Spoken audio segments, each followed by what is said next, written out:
Win ಆಗಿದ್ದಾರಲ್ವಾ, so second drone Prathap ಬಂದಿದ್ದಾರೆ, first Karthik ಅವ್ರು ಬಂದಿದ್ದಾರೆ. ಇದರ ಒಪಿನಿಯನ್ ಯಾರು ಬರಬೇಕಾಗಿತ್ತು? ಫಸ್ಟ್ ಬಂದು ವಿನಯ್ ಅವ್ರು ಬರಬೇಕಾಗಿತ್ತು. ಯಾಕಂದರೆ ವಿನಯ್ ಮತ್ತು ಸಂಗೀತನೇ TRP ಕೊಟ್ಟಿದ್ದು ಬಿಗ್ ಬಾಸ್ಗೆ. ಕಾರ್ತಿಕ್ ಅವರು ಬರಬೇಕು, ಯಾಕಂದರೆ ಬಡವ್ರ ಮನೆ ಮಕ್ಕಳು ಬೆಳಿಬೇಕಂತ ಹೇಳ್ತಾರಲ್ಲ, ಅವರು ಆಡಿದ್ದಾರೆ, ಅವರು ಕಾಂಟ್ರಿಬ್ಯೂಷನ್ ಕೊಟ್ಟಿದ್ದಾರೆ. ಹಾಗೂ ವಿನಯ್ ಬರಬೇಕು, ಯಾಕಂದರೆ ನಮಗೆ ವಿನಯ್ ಅಟ್ಲೀಸ್ಟ್ ಒಂದು ಸೆಕೆಂಡ್ ಸ್ಥಾನಕ್ಕಾದ್ರು ಬಂದಿದ್ದು ತುಂಬಾ ಖುಷಿ ಇದೆ. ಯಾಕಂದರೆ ಅವರು ಮೋಸ್ಟ್ TRP ಸಂಗೀತ ವಿನಯಿಂದ ಬಂದಿದ್ದು. ವಿನಯ್ ಅವ್ರನ್ನೇ ಈಚೆ ಕಳಿಸ್ಬಿಟ್ರು. ತುಂಬಾ ವಿನಯ್ ಫ್ಯಾನ್ಸ್ಗಾಗಲಿ ನಮಗಾಗಲಿ ಬೇಜಾರಾಯಿತು.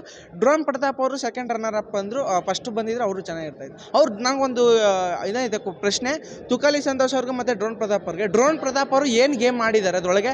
ತುಕಾಲಿ ಸಂತೋಷ್ ಅವರು ಅವ್ರ ಬಗ್ಗೆ ಹೇಳಿದ್ ಬಿಟ್ಟು ಮಿಕ್ದವ್ರನ್ನ ಏನು ಆಡಿದ್ದಾರೆ. ಮೈಕಲ್ ಅವರಲ್ಲ, ಮೈಕಲ್ ಎಲ್ಲ ಗೇಮಲ್ಲೂ ಸ್ಪೋರ್ಟಿವ್ ಆಗಿ ಆಡ್ತಾಯಿದ್ರು. ತುಕಾಲಿ ಸಂತೋಷ್ ಅವರು ಏನು ಆಡಿಲ್ದವ್ರಿಗೆ ಫೈನಲ್ಸ್ ತಗೊಂಬಂದವ್ರೆ. ಮೈಕಲ್ ಅವ್ರನ್ನ ಯಾಕೆ ತಂದಿಲ್ಲ ಅಂತ ನನ್ನ ಒಂದು ಪ್ರಶ್ನೆ ಬಿಗ್ ಬಾಸ್ ಅವ್ರಿಗೆ. ಹೈಯೆಸ್ಟ್ ವೋಟ್ ಬೀಳ್ತಾ ಇರೋದು ಡ್ರೋನ್ ಪ್ರತಾಪ್ ಅಂತ ಹೇಳಿರೋದು, ಬಟ್ ವಿನ್ ಆಗಿರೋದು ಏನೋ ಗೊತ್ತಿಲ್ಲ ಮೇಡಮ್.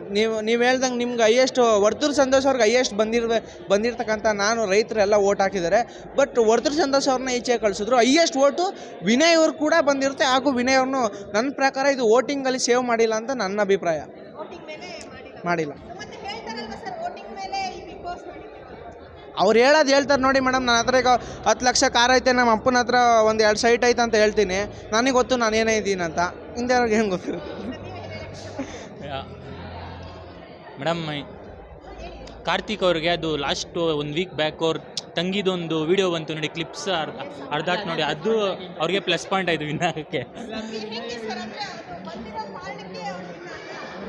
ಇಲ್ಲ ಮೇಡಮ್, ಅವರು ಅದೇನಂದರೆ ಫೈನಲ್ಗೆ ಬಂದಾಗ ಐಸಿಂಗ್ ಒಂದು ಕೇಕ್ ಅಂತಾರಲ್ಲ, ಸೊ ಅದೊಂದು ಅವ್ರಿಗೆ ಟಚಪ್ ಆಗಿದೆ. ಏನಂದರೆ ಅವ್ರು ಚೆನ್ನಾಗಿ ಆಡ್ಕೊ ಬಂದರು. ಬಟ್ ಏನಂದರೆ ನಮ್ಮ ಕನ್ನಡ ಜನ ಆಗಿರ್ಬೋದು, ಅವರೆಲ್ಲ ಒಂದು ಸ್ವಲ್ಪ ಎಮೋಷ್ನಲ್ ಮೇಡಮ್. ಏನಕ್ಕೆ ನಮ್ಮ ನಟರನ್ನ ಎಷ್ಟು ಇಷ್ಟಪಡ್ತಾರೋ ಅದೇ ಥರ ಯಾವುದೇ ಕಲಾವಿದರು ಬಂದ್ರೂ ಅವ್ರ ಫ್ಯಾಮಿಲಿ ಬ್ಯಾಕ್ಗ್ರೌಂಡ್ ಅವ್ರು ಚೆನ್ನಾಗಿರಬೇಕು ಅನ್ನೋದನ್ನ ಚಿಂತಿಸೋದು ನಮ್ಮ ಕನ್ನಡ ಜನ. ಅದಕ್ಕೋಸ್ಕರ ಅವ್ರ ತಂಗಿ ಚೆನ್ನಾಗಿರಲಿ, ವಿನಯ್ ಅದು ಕಾರ್ತಿಕ್ ಅವ್ರು ಇದು ಗೆದ್ದರೆ ಅವ್ರು ಚೆನ್ನಾಗಿರ್ತಾರೆ ಅನ್ನೋ ಒಂದು ಕಾರಣಕ್ಕೋಸ್ಕರ ಎಲ್ಲ ಓಟು ವರ್ತೂರವ್ರ ಕಡೆಯವರಾಗಿರ್ಬೋದು, ಡ್ರೋನ್ ಕಡೆ ಅಭಿಮಾನಿಗಳು ಯಾರು ಇದ್ದರು ಅವರು ಇರಲಿ ಬಿಡಪ್ಪ, ಏನೋ ಕಾರ್ತಿಕ್ ವಿನ್ ಆಗಲಿ ಅಂತ ಓಟ್ ಹಾಕಿರ್ಬೋದು ಮೇಡಮ್. ಅಷ್ಟೇ ಓಟ್ ಹಾಕಿರ್ಬೋದು, ಸಿಂಪತಿ.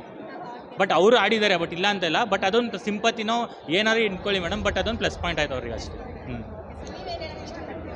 ಮೇಡಮ್, ನಮಗೆ ವರ್ತೂರು ಸಂತೋಷ್ ಅವ್ರು ಗೆಲ್ಲಬೇಕಾಗಿತ್ತು. ಎಲ್ಲ ಕಡೆ ರೈತರು ಮುಂದೆ ಬರಬೇಕು ಅಂತಾರೆ, ನಮ್ಮ ರೈತರನ್ನ ಗೆಲ್ಲಿಸ್ಲಿಲ್ಲ, ಅದೇ ಬೇಜಾರಾಗಿದ್ದು.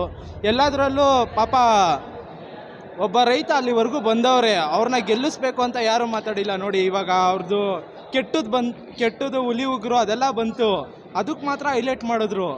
ಬಟ್ ಅವ್ರನ್ನ ವೋಟಿಂಗ್ ಎಲ್ಲ ಚೆನ್ನಾಗಿ ಬಿದ್ದಿದ್ರು, ಅವ್ರನ್ನ ಟಾಪ್ 3 ಎಲ್ಲರೂ ತರ್ಬೋದಾಗಿತ್ತು, ತರಲಿಲ್ಲ. ತುಂಬ ಬೇಜಾರಾಯಿತು. ಯಾಕೆಂದರೆ ನಮ್ಮ ಕರ್ನಾಟಕದಲ್ಲೇ ಈ ಥರ ಅನಿಸುತ್ತೆ, ದುಡ್ಡಿರೋರ್ಗೊಂಥರ, ಬಡವ್ರ ಮಕ್ಳಿಗೊಂಥರ ನೋಡ್ತಾರೆ. ಬಡವ್ರ ಮಕ್ಕಳು ಅಂದರೆ ಅಲ್ಲಿ ಗೆದ್ದಿದ್ದಾರೆ. ಇವಾಗ ಕಾರ್ತಿಕ್ ಅವ್ರು ಗೆದ್ದಿದ್ದಾರೆ, ಬಟ್ ಇವರು 3rd ಪ್ಲೇಸ್ ಎಲ್ಲರೂ ಬಂದಿರೋ ನಮಗೆ ಖುಷಿಯಾಗಿರೋದು ಅಂತ ಹೇಳ್ಬೋದು.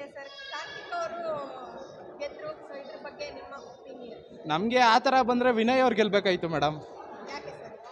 ಬಟ್ ಏನಂದರೆ ಆ ವ್ಯಕ್ತಿ ಯಾವತ್ತೂ ಮುಖವಾಡ ಹಾಕೊಂಡು ಬದುಕಿಲ್ಲ.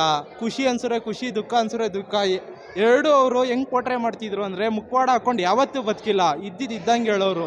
ಆ ಥರ ವ್ಯಕ್ತಿ ಮುಂದೆ ಬರಬೇಕು. ಯಾಕೆಂದರೆ ಅವರು ಬಡತನದಿಂದ ಬಂದಿರೋದ್ರಿಂದ ಅವ್ರು ಯಾವತ್ತೂ ಮುಚ್ಚಿಟ್ಕೊಂಡು ಬದುಕಲ್ಲ, ಅವ್ರಿಗೇನು ಅನ್ಸುತ್ತೆ ಅದು ಹೇಳ್ತಾರೆ. ಅಂಥ ವ್ಯಕ್ತಿ ಗೆದ್ದಿದ್ರೆ ಇನ್ನೂ ಖುಷಿಯಾಗಿರೋದು ಅಂತ.